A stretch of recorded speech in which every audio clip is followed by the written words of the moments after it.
नमस्कार साथियों, मैं प्रियांश तिवारी आप सभी का प्रबल एग्रो स्टडी के इस यूट्यूब चैनल पर बहुत बहुत स्वागत करता हूं। साथियों, आज का जो वीडियो है उसमें हम BSc honours agriculture third semester के जो प्रीवियस ईयर का पेपर है renewable energy and green technology, इसका हम पेपर देखने वाले हैं। इसके साथ साथ हम इसके जो क्वेश्चंस हैं उसके आंसर्स भी देखेंगे।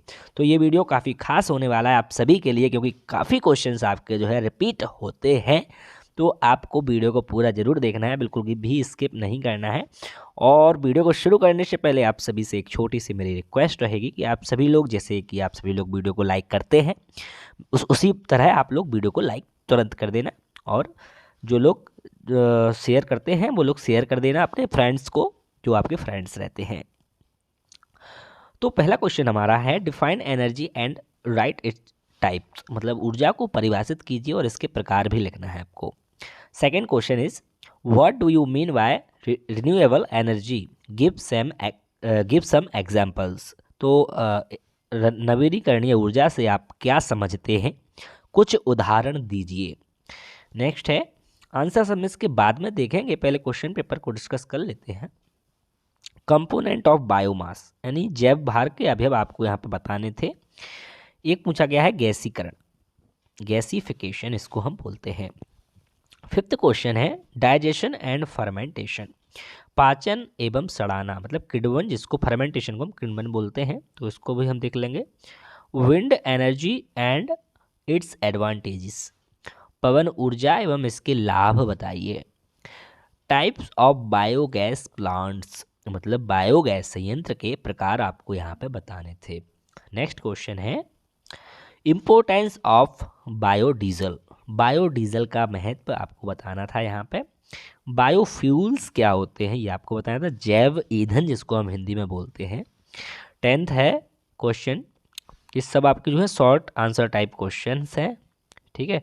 जो लॉन्ग आंसर टाइप क्वेश्चन है वो सेक्शन बी में आएंगे, तो पहले शॉर्ट आंसर टाइप क्वेश्चन हम देख रहे हैं। Solar cooker and its advantages, मतलब सोलर कुकर क्या होता है और इसके क्या क्या लाभ फायदे हैं, ठीक है। सोलर पॉन्ड, मतलब सौर तालाब। नेक्स्ट है 12th क्वेश्चन, 12वां क्वेश्चन है, बायो एल्कोहल, तो बायो एल्कोहल क्या होता है हम सब कुछ देखने वाले हैं। काफ़ी महत्वपूर्ण क्वेश्चंस हैं और इनमें से जो है आपके 3 या 4 या कभी कभी 5-6 भी क्वेश्चंस आपके रिपीट हो जाते हैं, तो वीडियो काफ़ी खास होने वाला है आप सभी के लिए। सेक्शन बी पे आ जाते हैं हम, जो कि आपके लॉन्ग आंसर टाइप क्वेश्चंस इसमें पूछे जाते हैं, तो जो कि जिनका वेटेज भी ज़्यादा रहता है, अधिक नंबर में पूछे जाते हैं आपके ये questions. Classify energy sources on the basis of following, मतलब जो आपके दिए गए हैं इनके आधार पर आपको जो एनर्जी के सोर्स हैं उनको डिफाइन करना है, क्लासिफाई करना है। तो निम्नलिखित के आधार पर ऊर्जा के स्रोतों का वर्गीकरण आपको करना था। किन के आधार पर, तो उपयोगिता के आधार पर, आर्थिक मूल्य के आधार पर, ऊर्जा भंडारण के आधार पर, उपलब्धता के आधार पर, पारंपरिक उपयोग के आधार पर। सेकंड क्वेश्चन है लॉन्ग आंसर का, कि define biomass energy, describe different forms of biomass energy, also describe the and advantage disadvantage of biomass energy। Third question है, मतलब हिंदी में भी पढ़ लीजिए आप लोग, जैव भार ऊर्जा को परिभाषित कीजिए, जैव भार ऊर्जा के विभिन्न रूपों का वर्णन कीजिए, साथ ही जैव भार ऊर्जा के लाभ एवं हानियों का भी वर्णन करना है। तीसरा क्वेश्चन है, describe in detail the future of solar energy in India, also describe the constraints using solar energy in India detail, ठीक है। तो भारत में सौर ऊर्जा के भविष्य पर विस्तार से चर्चा कीजिए, भारत में सौर ऊर्जा के उपयोग में आने वाली समस्याओं का वर्णन विस्तार से कीजिए, ठीक है। ये आपका थर्ड क्वेश्चन हो गया है। फोर्थ क्वेश्चन में क्या पूछा गया था वो देख लेते हैं। What do you mean by green technologies, describe in detail the green technologies in relation to environment, मतलब ग्रीन तकनीकों से आप क्या समझते हैं, ग्रीन तकनीकों का वातावरण के संदर्भ में विस्तार से वर्णन कीजिए। तो ये आपका जो है क्वेश्चन पेपर हो गया है। अब हम इसके आंसर्स देख लेंगे। अब हम अपने जो है आंसर्स पर आ जाते हैं। जो आपके आंसर्स हैं तो उन पर आ जाते हैं। आंसर्स को शुरू करने से पहले आप सभी से एक बार फिर से मैं रिक्वेस्ट करता हूँ, जितने लोगों ने वीडियो को लाइक नहीं किया है सभी लोग वीडियो को लाइक कर देंगे, और चैनल को जो लोग सब्सक्राइब नहीं किए हैं वो लोग सब्सक्राइब कर देंगे, जिससे कि आपको जो भी आपके एग्रीकल्चर से रिलेटेड आपकी जो भी अपडेट्स रहती हैं वो आप तक पहुंच सके, चाहे वो आपकी जॉब से रिलेटेड अपडेट्स हों, चाहे आपकी आप आगे करियर में क्या कर सकते हैं, चाहे आपका स्टडी मटेरियल हो, कुछ भी हो, ऑल अबाउट आपको एग्रीकल्चर इसमें मिलने वाला है। तो अब हम शुरू करते हैं अपने आंसर्स को। तो ऊर्जा को परिभाषित कीजिए, हम इसके प्रकार आपको लिखने थे। पहला हमारा जो क्वेश्चन था, तो ऊर्जा क्या है? तो ऊर्जा है कार्य करने की क्षमता को हम ऊर्जा कहते हैं। बहुत सिंपल क्वेश्चन है। यह विभिन्न रूपों में पाई जाती है और इसका एक रूप से दूसरे रूप में भी परिवर्तन हो सकता है। एक रूप से दूसरे रूप में कैसे परिवर्तन हो सकता है? जैसे मान के चलिए एक ये मोमबत्ती है, मैं आपको एक एग्जांपल देकर समझा रहा हूँ जिससे कि आप जल्दी समझ पाएँ। ये मोमबत्ती जल रही है, ठीक है। तो अब ये मोमबत्ती जब जल रही है तो ये क्या है? ये आपका ठोस था। पहले क्या था? ठोस ऊर्जा थी, मतलब इसे हम बोल सकते हैं रासायनिक ऊर्जा थी या ठोस बॉक्स में थी। अब ये रासायनिक ऊर्जा जो है वो तापीय ऊर्जा में बदल ली है, ठीक है। किसमें? तापीय ऊर्जा में। एक आपको मतलब एग्जाम्पल के तौर पर मैं समझाने की कोशिश कर रहा हूँ, तो समझिएगा। तो ऊर्जा को हम ट्रांसफॉर्म कर सकते हैं एक प्रकार से दूसरे प्रकार में। जैसे कि आपने जनरेटर को देखा होगा, तो उसमें जो है मैकेनिकल ऊर्जा ऊर्जा जो आपकी होती है उसको हम क्या इलेक्ट्रिक ऊर्जा में, जनरेटर तो आपने सुना ही होगा शब्द, जिससे कि हम बिजली का उत्पादन करते हैं जनरेटर से, ठीक है। तो वो क्या करती है?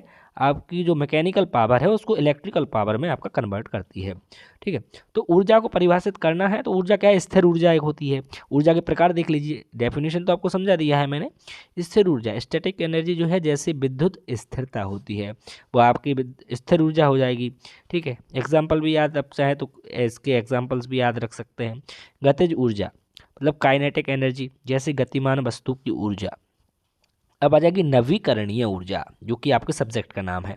तो रिन्यूएबल एनर्जी क्या है? सौर और पवन। कौन होती है रिन्यूएबल एनर्जी? जिनका कि हम उत्पादन मतलब जिनका असीमित उत्पादन कर सकते हैं और उसका सोर्स कभी खत्म नहीं होगा, वो होते हैं आपके नवीकरणीय। जैसे कि सौर है, पवन है, ये सब चीज़ें हैं।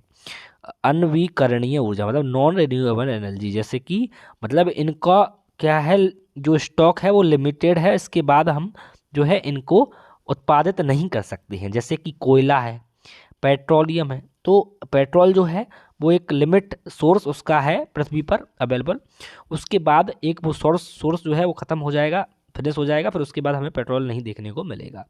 इसलिए ठीक है, इसको हम नॉन रिन्यूएबल में रखते हैं।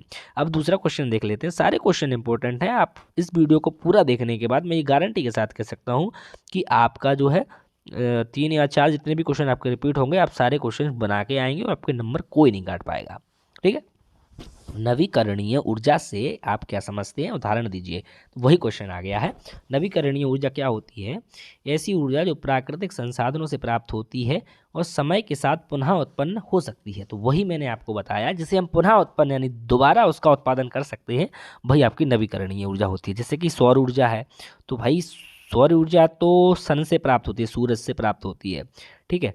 तो सन क्या है? वो तो मतलब डेली आता है, डेली मतलब आता जाता है, ठीक है। तो वो अनलिमिटेड सोर्स है। पवन ऊर्जा है, जल विद्युतीय ऊर्जा है, जैव ऊर्जा है, बायोमास एनर्जी भी आपकी रिन्यूएबल में आती है, याद रखिएगा जी। उदाहरण जरूर आप याद रखिएगा, ठीक है, इनके उदाहरण और ये नवीकरणीय की डेफिनेशन, ये काफ़ी आपका रिपीट हो सकता है, काफ़ी महत्वपूर्ण है।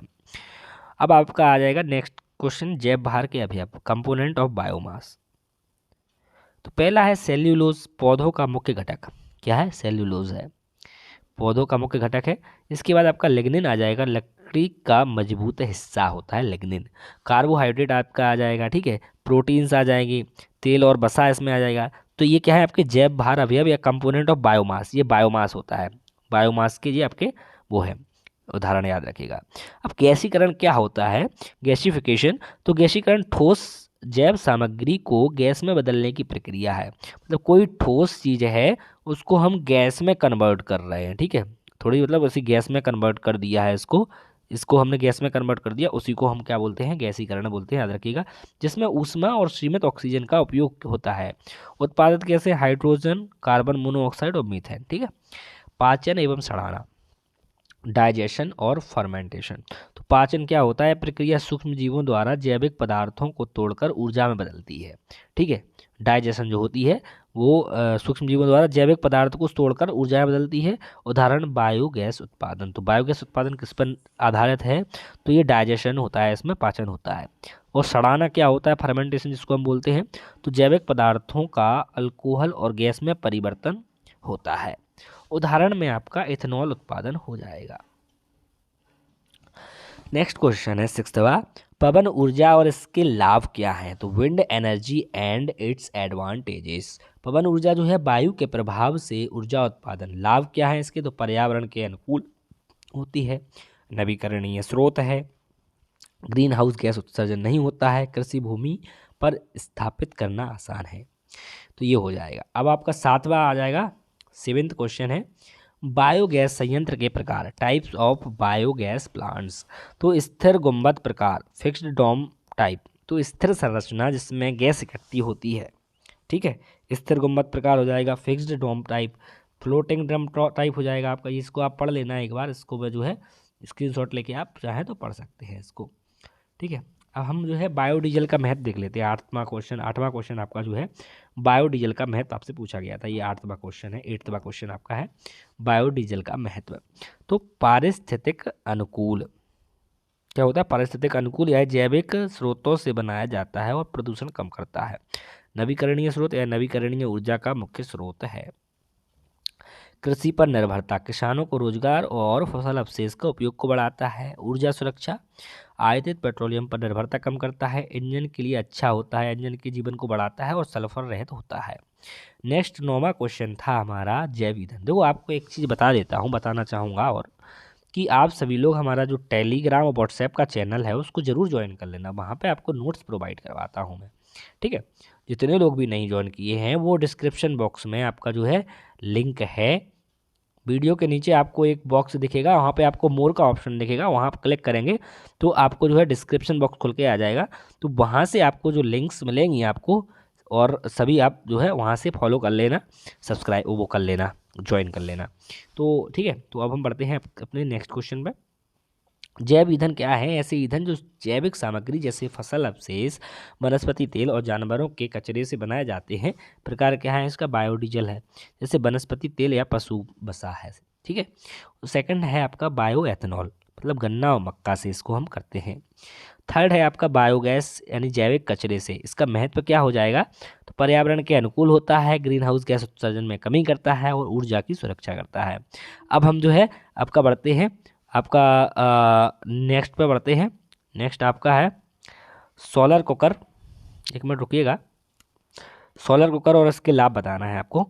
सोलर कुकर और इट्स एडवांटेजेस। तो सोलर कुकर सूर्य की ऊर्जा का उपयोग कर भोजन पकाने का उपकरण है।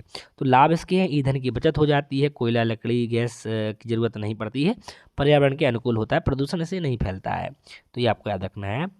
स्वस्थकार भी होता है, खाना धीरे धीरे पकता है, इससे पोषक तत्व संरक्षित रहते हैं, मतलब पोषक तत्व आपके नष्ट नहीं होते हैं। कम लागत, चलाने में कोई खर्चा नहीं होता है, मतलब कम लागत होती है, सुरक्षित होता है, मतलब आग और गैस के खतरे इसमें नहीं हो सकते हैं। और नेक्स्ट क्वेश्चन है सौर तालाब, सोलर पॉन्ड क्या है। देखिए ये मैं शॉर्ट क्वेश्चन आपको करवा रहा हूँ, short answer type. Long answer type आपको जो है लाइक वीडियो को अधिक से अधिक करना है। मैं आपको जो है ज्वाइन कर लेना है टेलीग्राम और व्हाट्सएप को, वहाँ आपको मिल जाएगा।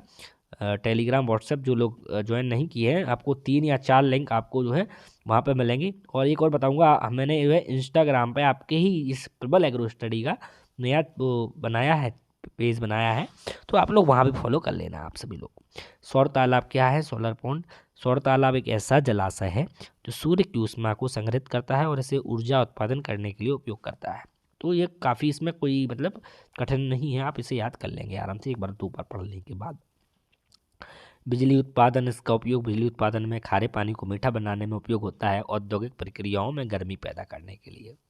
महत्व क्या है इसका, तो ऊर्जा की उपलब्धता बढ़ाता है, ऊर्जा की लागत को कम करता है। 12 और लास्ट क्वेश्चन है ये हमारा। ठीक है, इसमें जो है लॉन्ग आंसर का आपको बता दिया है कि आपको वहाँ पीडीएफ मिलेगा, और ज़्यादा से ज़्यादा संख्या में आप लोग वीडियो को तुरंत देखते ही साथ आप लोग लाइक कर देंगे, क्योंकि जब ज़्यादा संख्या में लाइक हो जाते हैं तो मैं तुरंत खुद ही अपलोड कर देता हूँ वीडियो को। ठीक है, वो क्या बोलते हैं, पीडीएफ को, सॉरी। खुद ही अपलोड कर देता हूँ ग्रुप में। ग्रुप सभी लोग ज्वाइन कर लेना जो लोग नहीं जुड़े हों। हमारा व्हाट्सएप का चैनल, मैं आपको 3 या 4 लिंक दूंगा, सारे आप लोग ज्वाइन कर लेना, वहाँ आपको PDF मिल जाएगी कहीं ना कहीं। तो बायोडीजल क्या है? जैविक स्रोतों जैसे गन्ना, मक्का और आलू से उत्पादित अल्कोहल। ठीक है, बायो अल्कोहल क्या है? तो गन्ना, मक्का, आलू से उत्पादित जो अल्कोहल है उसको हम बायो अल्कोहल बोलते हैं। इथेनॉल को पेट्रोल में मिलाकर उपयोग कर सकते हैं। इसका उपयोग क्या है? इसके उपयोग हैं ये कि इथेनॉल को पेट्रोल में मिलाकर उपयोग कर सकते हैं, जैव ईंधन के रूप में भी परिवहन में करते हैं, उद्योगों में सॉल्वेंट के रूप में करते हैं। लाभ इसके हैं तो पर्यावरण के लिए सुरक्षित है, नवीकरणीय स्रोत है, ग्रीन हाउस गैस उत्सर्जन को कम करता है। तो ये इसके जो है आपके लाभ हो जाएंगे। अब जो लॉन्ग आंसर टाइप क्वेश्चन है वो आपको जो है आप सभी लोगों को अधिक से अधिक संख्या में वीडियो को लाइक करना है, शेयर करना है। ठीक है, आपका जो है आपको ग्रुप पे और टेलीग्राम चैनल पे मिल जाएगा। ठीक है, तो आपको जितने भी लिंक दिए जाएंगे सारे लोग सभी लिंक को जो है क्लिक करके आप लोग ज्वाइन कर लेना। वहाँ से आपको जो है PDF का मैं प्रोवाइड करवा दूंगा। आप सभी लोग अपना ख्याल रखिएगा और अच्छे से अपनी स्टडी कीजिएगा। धन्यवाद साथियों, मिलते हैं अगले वीडियो में।